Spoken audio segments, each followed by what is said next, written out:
نہ میں وہابی نہ میں بابی، میں ہوں مسلم علمی کتابی، نہ میں وہابی نہ میں بابی، میں ہوں مسلم علمی کتابی۔ یہ جو دوسرا لشکر روانہ ہوا قسطنطنیہ پہ حملہ کرنے کے لیے، یہ دور خلافت ہے سیدنا معاویہ کا۔ اس لشکر میں کون شامل ہے؟ حضرت عبداللہ ابن عمر، حضرت عبداللہ ابن عباس، بڑے بڑے صحابہ۔ کیوں آئے؟ اس لشکر کے لیے میرے آقا نے کیا دیا ہے؟ یہ بخشا بخشایا ہے۔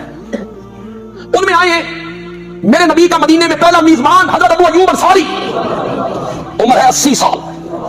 کتنی؟ 80 سال۔ وہ آئے، یہ نہیں بتاؤں گا کہ اس کا سپہ سالار کون تھا، لوگوں کے ماتھے پہ شکنیں بہت پڑ جاتی ہیں۔ حضرت ابو ایوب انصاری نے سالار لشکر کو آخری وصیتیں کی، میرے جسم کو سمندر کی لہروں کے حوالے نہیں کرنا، حنوط کر کے جہاں تک لے جاؤ لے جانا ہے، دفن کرنا ہے۔ رب مجھ سے پوچھے گا تو میں کہوں گا مولا میرا تو فوت شدہ جسم بھی تیرے رستے میں جہاد کرتا رہا، سفر کرتا رہا۔ حضرت ابو ایوب انصاری یزید کو کہتے ہیں میں تمہیں اپنے آقا کا ایک فرمان نہ سناؤں جو میں نے کسی کو نہیں سنایا، اور تم یہ فرمان آگے پہنچا دینا کہ سنائیے۔ حضرت ابو ایوب انصاری رضی اللہ تعالی عنہ نے فرمایا کہ میرے آقا نے کہا میری امت کا جو آدمی اس حال میں مر گیا کہ اس نے ساری زندگی اللہ کے ساتھ کسی کو شریک نہیں بنایا، دخل الجنہ، وہ کہاں جائے گا؟ یہ حضرت ابو ایوب انصاری نے آخری وصیتیں کرتے ہوئے یزید سے باتیں کی۔ البدایہ والنہایہ اس کی آخری جلد ہے۔ وَأَوْصَىٰ إِلَيَّ ابو ایوب، پھر وہ فوت ہو گئے۔ فَصَلَّىٰ عَلَيَّ یزید بن معاویہ، اور ابو ایوب انصاری کی نماز جنازہ بھی معاویہ کے بیٹے یزید نے پڑھائی تھی۔ اگلا سوال ہے جی کہ ڈاکٹر ذاکر نائک کی آپ بہت تعریف کرتے ہیں، حالانکہ انہوں نے بھی امام ابن تیمیہ کی تقلید میں جنتی لشکر والی بشارت یزید ابن معاویہ فاسق و فاجر کے اوپر فٹ کی ہے۔ اچھا، بات یہ کہ ڈاکٹر ذاکر نائک کی میں نے تعریف جن باتوں میں کی ہے ان میں تو میں کروں گا نا، ہم تو مجھ سے مزاج ہیں، کمپیریٹیو سٹڈی میں انہوں نے بہت بڑی ایفرٹ کی ہے۔ باقی جہاں پہ ود ان ریلیجن ان سے غلطی ہوئی ہے تو میرے علاوہ تو میرے خیال کسی کا کلپ اس طرح ریکارڈڈ نہیں ہے بائی نیم مینشن کر کے۔ آپ یوٹیوب پہ لکھیں جنتی لشکر والی بشارت، 5 لاکھ سے زیادہ لوگ وہ کلپ دیکھ چکے ہیں۔ ایک طرف ڈاکٹر ذاکر نائک کی تصویر ہے، ایک طرف میری ہے، تو میں نے اس میں بتایا کہ ان کو غلطی لگی ہے، اور ظاہر ابن تیمیہ کی وجہ سے لگی ہے۔ کانسٹنٹائن والی جو بشارت فٹ کر دی تھی تو میں نے اس میں بتایا کہ یار وہ صحیح بخاری میں حدیث ہے، میری امت کا پہلا گروہ جو کیسر روم کے شہر پہ حملہ کرے گا۔ قسطنطنیہ تو اس میں موجود ہی نہیں، اور کیسر روم کا شہر تو حمص تھا شام میں، وہاں پہ حملہ جو کیا تھا وہ تو ابو عبیدہ ابن جراح نے کیا تھا حضرت عمر کے دور میں۔ لیکن یہ کہتے ہیں کہ جی وہ حمص والا اس لیے نہیں ہے کہ حمص پہ حملہ کرنے سے پہلے ہی کیسر روم نے حمص چھوڑ کے قسطنطنیہ شفٹ ہو گیا تھا۔ چلیں ہم بھی قسطنطنیہ شفٹ ہو جاتے ہیں آپ کے پیچھے۔ تو قسطنطنیہ پہ جو پہلا حملہ ہوا ہے وہ یزید ابن معاویہ نے نہیں کیا، وہ تو حضرت عثمان غنی رضی اللہ تعالیٰ کے دور میں ہو گیا تھا۔ اس وقت یزید کی عمر 6 سال تھی، وہ تو شامل ہی نہیں تھا اس کے اندر۔ صحیح بخاری سے ابو ایوب انصاری والی حدیث لے کے آتے ہیں کہ ابو ایوب انصاری فوت ہو گئے، اس لشکر کا امیر یزید ابن معاویہ تھا۔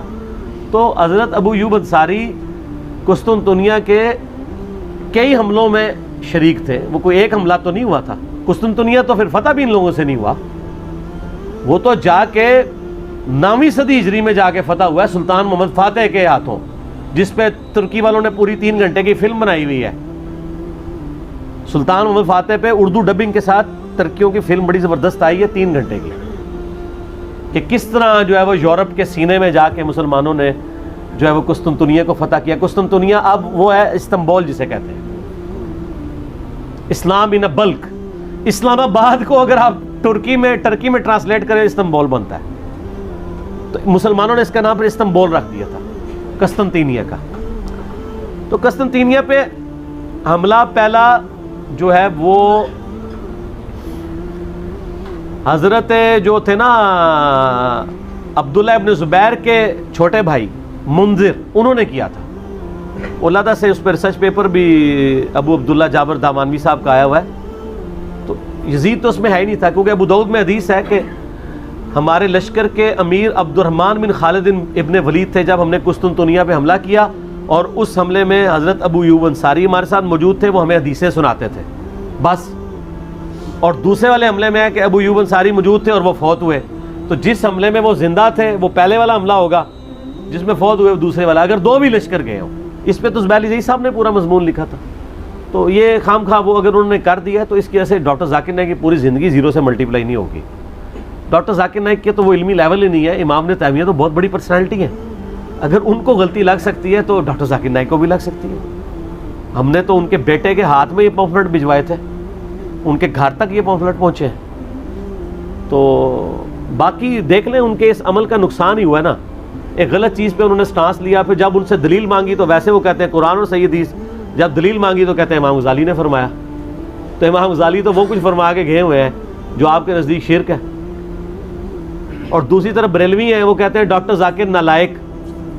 तो वो पिंडी के मुफ्ती साहब को मैंने कहा था कि अगर डॉक्टर जाकिर नालायक है तो गज़ाली नालायक क्यों नहीं है, जिसने इह्याउल उलूम में लिखा है कि कत्ल हुसैन को यजीद की तरफ नहीं मंसूब करना चाहिए, तो एक मुसलमान के ऊपर झूठी तोहमत लगाना, और जो ऐसी तोहमत लगा रहे हैं वो उसकी तरफ खुद लानत पलट आएगी।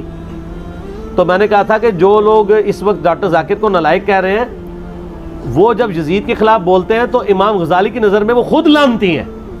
तो जुर्रत करे, ये तो जुर्रत करनी चाहिए ना उनको, जो बंदा उन पे लानत भेज रहा है वो कहे नहीं तो ही लानती है।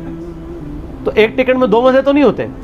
हम इमाम गज़ाली को भी गलत समझते हैं इस मसले में, और डॉक्टर जाकिर नाइक को भी गलत समझते हैं, और बरेलवियों को भी गलत समझते हैं। सही किसको समझते हैं? अच्छा, ये अगले दिन एक बंदे ने ना कहा जी आप सारों को गलत कहते हैं तो आप ही ठीक है। मैंने तो कभी नहीं कहा मैं ठीक हूँ।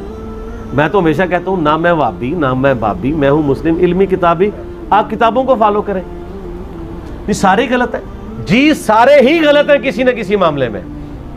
आए कोई मुसलमान की दावा करे कि फलां मुसलमान इंक्लूडिंग मेरे बारे में कि वो 100% ठीक है, ये कौन दावा कर सकता है? आप ये देखा जाए करें कि जो गलती हाईलाइट हो रही है वो गलती है कि नहीं। तो ये कहते हैं गलती हाईलाइट ना करें, अच्छाइयाँ बयान करें। उनको कहें अच्छाइयाँ अगर बयान करें तो ये काम आप खुद क्यों नहीं करते? आप अपने बुजुर्गों की तो अच्छाइयाँ बयान करते हैं, दूसरों की तो गलतियाँ बयान करते हैं। तो सर 99 कत्ल तो आपने भी किए हुए हैं, क्या देवबंदी अपने अलावा सारे फिरकों को गलत नहीं कहते? बिल्कुल कहते हैं। तो 99 कत्ल तो उन्होंने भी किया, हमने साथ कह दिया कि देवबंदी भी गलत है, तो एक ही ज्यादा करके सेंचुरी पूरी की है ना। मुद्दा सारा हमारे ऊपर पड़ गया, हम तो फिर भी उलुल इल्मी काइमम बिल क़िस्त है, इंसाफ पे कायम है कि नहीं देवबंदी भी इस मामले में गलत है। तो किसी को गलत कहने का मतलब ये नहीं कि उसकी तकफीर करते हैं। ये लोग जब गलत कहते हैं इस्लाम से भी बाहर निकालते हैं। हम गलत कह के भी पीछे नमाज पढ़ते हैं। यकीन करें, जो मौलवी मेरे खिलाफ जुम्मा पढ़ाते हैं, मैं उनके पीछे नमाज पढ़ रहा होता हूँ, सामने बैठ के जुम्मे की तकरीर सुन रहा होता हूँ। कितने मौलवी हैं कि मैं मस्जिद में एंटर हूँ, वो अपना मौजू छोड़ के मेरे ऊपर शुरू हो जाते हैं। हालांकि मैं यानी अपनी फैमिली के साथ जुम्मा पढ़ने में भी गया होता हूँ।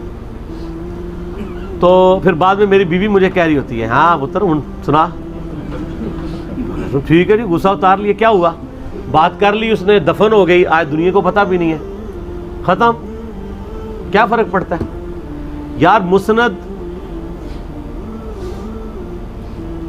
मुस्नद अभी याला में मौजूद है कि मरवान बिन हकम मिंबर पे मौला अली पे लानत कर रहा होता था और हसन हुसैन नीचे बैठ के खुतबा सुनते थे। अल्लाह अल्लाह। तो सर हम तो उनके मानने वाले हैं, हम पे नाम लेके तो कोई लानत नहीं कर रहा ना। तो मैं इनको कहता हूं कि आप जुम्मे मेरे खिलाफ पढ़ाने के बजाय मुझे नाम लेके भी लानत करो ना, तब भी मैं आपके पीछे नमाजें पढ़ूंगा। यही हमारी सच्चाई की दलील है कि हम शरीयत को कहीं पे क्रॉस उसकी बाउंड्री नहीं करते, नमाजें इन्हीं के पीछे पढ़नी है, क्योंकि हमें हुक्म है खलीफा राशिद उस्मान इब्न अफ़ान का, सही बुखारी 695, कि नेकी के कामों में बागियों का साथ दो, नमाज मस्जिद नबी में बागियों के पीछे पढ़ो, बुराई में इनसे अलग रहो। हालांकि हज़रत उस्मान कह सकते थे कि तुम गलत लोगों को सपोर्ट कर रहे हो, नमाजें इनके पीछे ना पढ़ो, लेकिन उनको पता था इन नेकी के कामों में तो आप नहीं, तो हम भी नेकी कामों में साथ देते हैं सर, अब भी देते हैं, आंदा भी देंगे इंशाअल्लाह ताला, कोई मसला नहीं। ठीक हो गया।